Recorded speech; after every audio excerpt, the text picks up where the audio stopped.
Part 2, इसमें हम बात करेंगे सीपीसी के जितने भी क्वेश्चन हैं AIBE 18 में, तो उनके बारे में हम बात करेंगे। इससे पहले पार्ट फर्स्ट बनाया था, उसमें CRPC में जितने भी क्वेश्चन थे वो सारे सॉल्व कराए थे विद एक्सप्लेनेशन सारे ऑप्शंस के साथ, ठीक है। अब इसमें हम सीपीसी के क्वेश्चंस को पता करेंगे, ठीक है। तो जैसे क्वेश्चन नंबर 7 जो है हमारा सीपीसी से स्टार्ट होता है।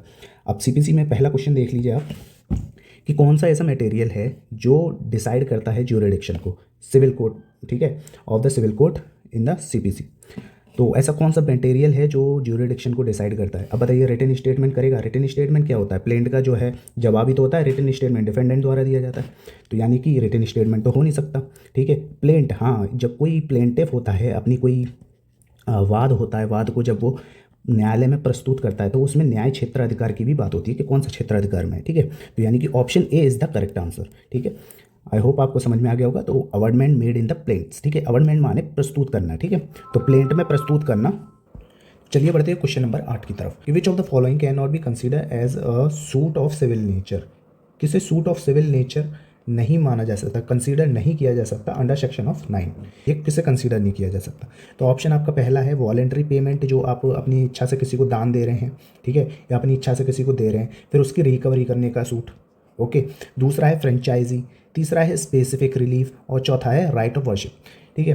तो आप एक चीज़ देखिए कि इसमें जो आप सेकंड ऑप्शन को थोड़ा सा चेक कीजिए कि इसमें आ रहा है फ्रेंचाइज, ठीक है। फ्रेंचाइज का राइट क्या होता है, जैसे कि मान के चलिए कि मैकडोनल्ड है, ठीक है, मैकडोनल्ड का बर्गर मिल रहा है अमेरिका में और वही उसकी एक शाखा खुली हुई है कहाँ पे, इंडिया में, मैकडोनल्ड की, ठीक है। तो उसको जो कंट्रोल कर रहा है वो कौन कर रहा है, यही तो कर रहा है, यहीं के तो अधिकारी कर रहे हैं जो भी है, ठीक है। तो उसका कंट्रोल किसका है इसका, तो ये सिविल नेचर का नहीं होगा, ठीक है। तो सिविल नेचर का कौन सा हो सकता है, स्पेसिफिक रिलीफ में जितने भी आते हैं, तो स्पेसिफिक रिलीफ में वही है चीज़ जो कि जो समझौते का पालन हो, एग्रीमेंट का पालन हो, तो ये सिविल नेचर में हो जाएगा, ठीक है। पेमेंट की रिकवरी करना, ठीक है। और क्या है, राइट ऑफ वर्शिप यानी कि पूजा के अधिकार, ठीक है, पूजा का अधिकार करना जो है सिविल नेचर में हो जाएगा, ठीक है। तो यहाँ पे कंट्रोल किसका है, यहाँ पे किसी का कंट्रोल है नहीं है, ये भी अपने मन से की हुई बात है। यहाँ पे क्या है, एग्रीमेंट भी अपने मन से कर रहा है, ठीक है, वॉलेंट्री पेमेंट भी अपने मन से कर रहा है, लेकिन ये फ्रेंचाइजी जो है यहाँ पे ये जो है एक नियंत्रण आ जा रहा है, तो यानी option B is the correct answer, ठीक है। फ्रेंचाइजी को जो है वो सिविल नेचर का हम नहीं मान सकते, ओके। चले बढ़ते हैं क्वेश्चन नंबर 9 की तरफ। क्वेश्चन नंबर 9 हमारा बोलता है सीपीसी में जो डॉक्ट्रिन ऑफ रेस जुडिकाटा है, ठीक है, वो किस सेक्शन में है, ठीक है। विच ऑफ द फॉलोइंग, कौन सा प्रोविजन इसका दिया हुआ है, तो आपको थोड़ा भी जानकारी हो तो सेक्शन 11, ठीक है, सेक्शन 11 के 8 में दिया हुआ है, ठीक है। तो अब रेस जुडिकाटा मीन्स होता क्या है, तो रेस जुडिकाटा मतलब ये होता है कि एक ही मुकदमे पे, यानी अगर कोई जजमेंट आ गया है और उस पर दोबारा आप मुकदमा नहीं ला सकते, ठीक है। जैसे मान के चलिए कि एक राजेश और सुमित का एक केस चल रहा है, ठीक है, एक मकान की मालिकन को लेकर, ठीक है, यानी इसका मालिक कौन है, तो इसका मालिक अगर कोर्ट ने निर्णय दे दिया कि ये सुमित का है, ठीक है, तो राजेश जो है उस पर दोबारा मुकदमा नहीं ला सकता क्योंकि कोर्ट ने उसको निर्णय दे दिया है, ठीक है। तो यही है रेस जुडिकाटा, यानी कि निर्णय पर दोबारा मुकदमा नहीं लाया जा सकता, ये होता है रेस जुडिकाटा मतलब, ओके। चलिए बढ़ते हैं क्वेश्चन नंबर 10 की तरफ। अब क्वेश्चन नंबर 10 है, in which of the following situation court will not issue summons for personal appearance to the defendant, यानी कि डिफेंडेंट को कोर्ट कब समन इशू नहीं कर सकती पर्सनल अपीयरेंस के लिए, ठीक है, यानी कि किसी को समन भेजा कि आप कोर्ट में हाजिर हों, ठीक है, तो उसको कोर्ट में हाजिर होना पड़ेगा। तो ऐसे कौन सी सिचुएशन है जिसमें ये समन इशू नहीं किया जा सकता, ठीक है, पर्सनल अपीयरेंस के लिए, यानी कि होना ही है, ओके। तो ऐसा कौन सा इसमें ऑप्शन है, तो हम थोड़ा सा इसमें देख लेंगे कि इसमें लोकल लिमिट कोर्ट ज्यूरिडिक्शन होगी तो इसमें होगा, ठीक है, यानी कि इसमें सम्मन इशू किया जा सकता है। 40 माइल इसका कोई रिलेवेंट नहीं है तो ये भी हो सकता है। 250 माइल अभी तो इसका भी कोई रिलेवेंट नहीं है, ये भी सम्मन भेजा जा सकता है। अब सेक्शन 132 अगर हम खोलें तो वहाँ पे आप ये थोड़ा बेयर एक्ट में छानेंगे ना तो ये चीज़ साफ साफ दी हुई है, वोमेन फ्रॉम पर्सनल अपीयरेंस से एग्जेम्पशन कहा गया है, ठीक है, यानी कि वो नहीं कर सकती। अब ये क्यों है, वोमेन के लिए क्यों है दोस्तों, वोमेन अगर हम 132 में देखें तो वोमेन ही लिखा हुआ है, ठीक है। तो इसमें होता है कि कोई वोमेन है अपनी रूढ़िवादी या कोई प्रथाओं से बंधी हुई हो और उसे शर्म आ रही हो कोर्ट में जाने में या ऐसे ऐसे कोई बात हो तो वो अपनी मर्जी से उसमें शामिल हो सकती है। वुमेन की अगर मर्जी है तो वो सम्मन अगर उसे भेजा गया है तो अपनी मर्जी से जो है हाजिर हो सकती है, वरना नहीं हो सकती, वो उसका अधिकार है, ठीक है। तो ये चीज़ जो है 132 कहता है, ओके। तो कुछ एग्जेम्पशन ऐसे भी होते हैं कि जिसमें इसी तरीके की बातें लागू हो जाती है। जैसे कि हम मान लीजिए कि कोर्ट प्रेसिडेंट ऑफ इंडिया को भेज रहा है, ठीक है, तो प्रेसिडेंट ऑफ इंडिया का ये अधिकार है कि वो होना चाहे तो होगा वरना नहीं होगा, ठीक है। ऐसे ही कई होता है, जैसे कि वाइस प्रेसिडेंट को हो गया, लोकसभा अध्यक्ष को हो गया, ठीक है, स्टेट मिनिस्टर को हो गया, राज्यपाल को हो गया, सुप्रीम कोर्ट के जज को हो गया, हाई कोर्ट के जज को हो गया, तो इनको सबको जो है एग्जेम्पशन है, ठीक है। तो ये सब एग्जेम्पशन में आते हैं। तो 132 तो वुमेन के लिए हो गया, 133 जो मैंने अभी बताया वो है। ओके, चलिए बढ़ते क्वेश्चन नंबर 11 की तरफ, ठीक है। इसका मैं बता दूँ, option D is the correct answer. Okay, question number 11 कहता है कि कौन सी ऐसी सिचुएशन है, एक सेकेंड, कौन सी ऐसी सिचुएशन है जो प्लेंटिफ को परक्लूड करती है, यानी कि रोकती है, परक्लूड माने रोकना, ब्रिंगिंग ए फ्रेश शूट, ठीक है, यानी फ्रेश शूट लाने से कौन सी ऐसी सिचुएशन है जो प्लेंटिफ को रोकती है। तो ये कौन सी सिचुएशन रोकती है, ठीक है। तो इसमें ऑप्शन है डिसमिसल ऑफ सूट, जब someone not served in consequence of the plaintiff failure to pay cost, जब प्लेंटिफ कॉस्ट पे करने में फेलियर होता है तो उसका कॉन्सिक्वेंस क्या होता है कि समवन नॉट सर्व्ड, यानी कि कोई सूट है, ठीक है, सूट का खारिज जब होगा जब कोई समवन जो है प्लेंटिफ की फेलियर के कारण जो हुआ हो, ठीक है, यानी पे कॉस्ट नहीं दे पाया हो। तो आप जनरली आप जब बेयर एक्ट खोलेंगे तो बेयर एक्ट में ऑर्डर 9, ठीक है, ऑर्डर 9 और रूल 2, ऑर्डर 9 रूल 2 में आप पढ़ेंगे तो ये साफ साफ हेडिंग वहाँ पे जो है दी गई है ऑप्शन ए की, ठीक है। और आपका ये जो है ये चीज़ ज़्यादा रिलेवेंट नहीं करती। तो यहाँ पे एक चीज़ आप ये भी देखेंगे कि आप ये बेयर एक्ट से कैसे देख पाएंगे, ठीक है। बेयर एक्ट से ये देखने की बात नहीं है दोस्तों, ये थोड़ा सा अगर आप लॉ फील्ड में अगर आप थोड़ी सी भी जानकारी रखते हैं सीपीसी के बारे में तो आप तुरंत इसको खोज ले जाएंगे, ठीक है। और नॉर्मली बंदा जो होगा वो उसको खोजने में बहुत दिक्कत आने वाली है, इसलिए बेयर एक्ट से तो नॉर्मली बंदा नहीं खोज पाएगा, लेकिन अगर थोड़ी सी भी आपने सीपीसी पढ़ी है तो वो जरूर खोज के ले जाएगा, यानी कि option A is the correct है। साफ साफ हेडिंग वहाँ पे मेंशन की हुई है ऑर्डर 9 रूल 2 में। ओके, तो यही वो एक कंडीशन है जहाँ पे जो है प्लेंटिफ कॉस्ट पे फेलियर हो जाता है, ठीक है, सम्मन करने में, ठीक है। तो चलिए बढ़ते हैं क्वेश्चन नंबर 12 की तरफ।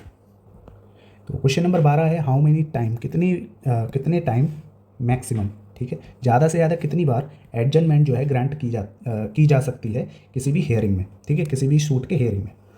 तो कोई भी मुकदमा है, मैं इसको सिंपल शब्दों में समझा दूँ, कोई भी मुकदमा है उसमें एडजमेंट यानी कि आज वकील साहब आएंगे नहीं, ठीक है, या कोई पार्टी आई नहीं है, तो इस तरीके के ये स्थगन जो है एक कितनी बार तक दिया जा सकता है, ठीक है। तो जनरली आप अगर ऑर्डर 17 और रूल 1, 17 का 1 आप पढ़ेंगे और सेक्शन 89 में भी ये मेंशन है, ठीक है, कि 3 बार से ज़्यादा एडजमेंट ग्रांट नहीं किया जाएगा। अगर किया जाता है तो उसके लिए कुछ विशेष परिस्थिति आपको दिखानी पड़ेगी, ठीक है। चौथी बार हो जाएगा दिखा दोगे, 5वीं बार हो जाएगा, लेकिन 5वीं बार के बाद फिर जज भी तो थक जाएगा, ठीक है। तो इसीलिए 3 टाइम इज़ द 3 टाइम जो है आपके बेयर एक्ट में मेंशन है, ठीक है, 4 टाइम मेंशन नहीं है, जबकि 4 टाइम हो सकता है, लेकिन जो मेंशन है वो 3 टाइम है। लेकिन 4 टाइम जो है अगर होगा तो उसमें हो सकता है कि जज कोई पेनल्टी लगाए या कोई आपको कोई अलग से सज़ा का प्रावधान कर दे।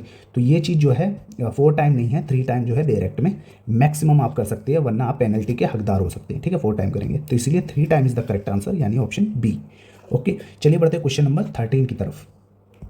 तो क्वेश्चन नंबर 13 कह रहा है कि कौन से अमेंडमेंट है, विच ऑफ द फॉलोइंग अमेंडमेंट, ऐसा कौन सा अमेंडमेंट है जिसने सीपीसी में गवाह को बिना यानी विटनेस को बिना किसी सम्मन के पेश करने का प्रावधान दिया है, ठीक है, विटनेस को बिना सम्मन के पेश करने का प्रावधान किया गया है। सीपीसी 1908 में ऐसा कौन सा अमेंडमेंट किया गया है जिसमें जो गवाह है, जो विटनेस है, उसको बिना किसी सम्मन के कोर्ट में पेश करने की अनुमति दी गई है। तो वो कौन सा सम्मन है, वो कौन सा अमेंडमेंट किया गया है, तो 2002 का अमेंडमेंट किया गया है, ठीक है, option C is the correct answer. Okay, तो ये कैसे पता चलेगा, इसको थोड़ा सा आपको पढ़ना ही पड़ेगा, ठीक है, तो इसका कोई वो नहीं है, कोई बेयर एक्ट इसमें नहीं आएगा, इसमें थोड़ी सी नॉलेज आप अपनी तरफ से सीपीसी में रखते होंगे तो आप कर ले जाएंगे, ठीक है। चलिए बढ़ते हैं क्वेश्चन नंबर 14 की तरफ। Which of the following is not include in the word cost as provide under the CPC. तो इसमें बोलना है कि जो कॉस्ट है, ठीक है, कॉस्ट में क्या इंक्लूड नहीं है, यानी खर्चे जो होते हैं सीपीसी के तहत, ठीक है, जो खर्चे हैं उसमें क्या इंक्लूड नहीं होता, कॉस्ट में क्या क्या इंक्लूड नहीं होता। तो कॉस्ट में देखो एक्सपेंस ऑफ द विटनेस, जो विटनेस पे एक्सपेंस हुआ है, ठीक है, दूसरा है लीगल फीस एक्सपेंसेस, तो ये तो होता ही है, ठीक है, कॉस्ट में इंक्लूड। फूड एंड लॉजिंग, तो इसको अभी थोड़ा रखते हैं। Any other expense incurred in the connection with in proceeding में कोई खर्चा होता है तो वो भी होता है। विटनेस में तो कोर्ट से रिलेटेड कौन से आ रहे हैं, विटनेस होते हैं, लीगल फीस होती है, और हमारी जो है प्रोसीडिंग में जो खर्चा आता है वो होता है। लेकिन फूड एंड लॉजिंग का तो कोई खर्चा नहीं बनता ना सीपीसी के तहत, भाई फूड वूड का क्या लेना देना है। तो option C is the correct answer, ये इंक्लूड नहीं होते, यानी ऑप्शन सी। ओके, चलिए बढ़ते क्वेश्चन नंबर 15 की तरफ।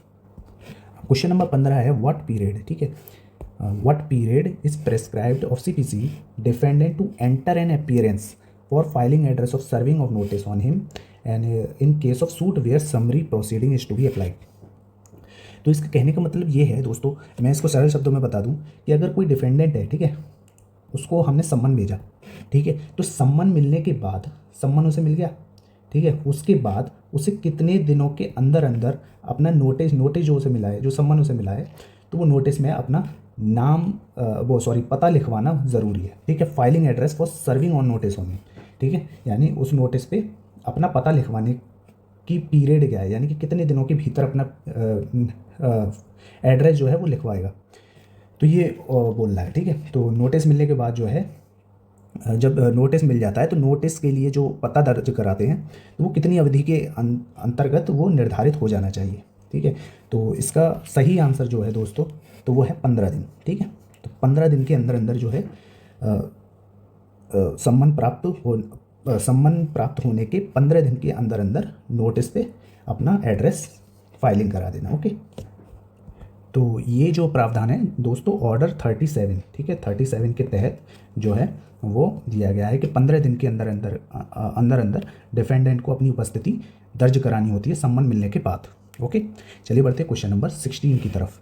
तो विच ऑफ द फॉलोइंग, एक सेकेंड, तो दोस्तों क्वेश्चन नंबर 16 है under which of the following provision CPC the appellate court में remit an issue for the trial to lower court. तो इसका मतलब है दोस्तों कि जो अपीलिएट कोर्ट है, ठीक है, अपीलिएट कोर्ट कोई भी इशू को भेज सकती है निचली अदालत में, किस प्रोविज़न के तहत, यानी अपीलिएट कोर्ट कोई मुद्दा है उसको निचली अदालत में भेज सकती है लोअर कोर्ट में, तो किस प्रोविज़न के तहत ये भेज सकती है, ठीक है। तो इसका जो सही आंसर है दोस्तों है वो है ऑर्डर रूल 25 से याद है, ठीक है। तो ये क्या है, 41, ऑर्डर 41 रूल 25, ठीक है। तो इसके तहत जो है ये प्रोविज़न दिया गया है कि कोई भी जो अपीलिएट कोर्ट है वो लोअर कोर्ट को कोई भी विशेष मुद्दा भेज सकती है। ओके, तो आई होप आपको ये पूरी वीडियो समझ में आई होगी दोस्तों। ये सीपीसी के सारे क्वेश्चन मैंने करा दिए हैं AIBE 18 के, ठीक है, AIBE 18 के सारे सीपीसी के क्वेश्चन करा दिए। अब दोस्तों इसमें अगर, तो अब अगली वीडियो जो आएगी वो आएगी एविडेंस एक्ट पे, ठीक है, एविडेंस एक्ट के सारे क्वेश्चन सॉल्व करेंगे। तो तब तक के लिए आप चैनल को सब्सक्राइब कर लीजिए और नोटिफिकेशन बेल को ऑन कर लीजिएगा ताकि जो लेटेस्ट वीडियो है वो आप तक पहुंच सके। तो आई होप आपको ये वीडियो पसंद आई होगी, पसंद आई हो तो चैनल को सब्सक्राइब जरूर कीजिएगा, वीडियो को लाइक जरूर कीजिएगा। मिलते हैं अगली वीडियो में। जय हिंद, जय भारत।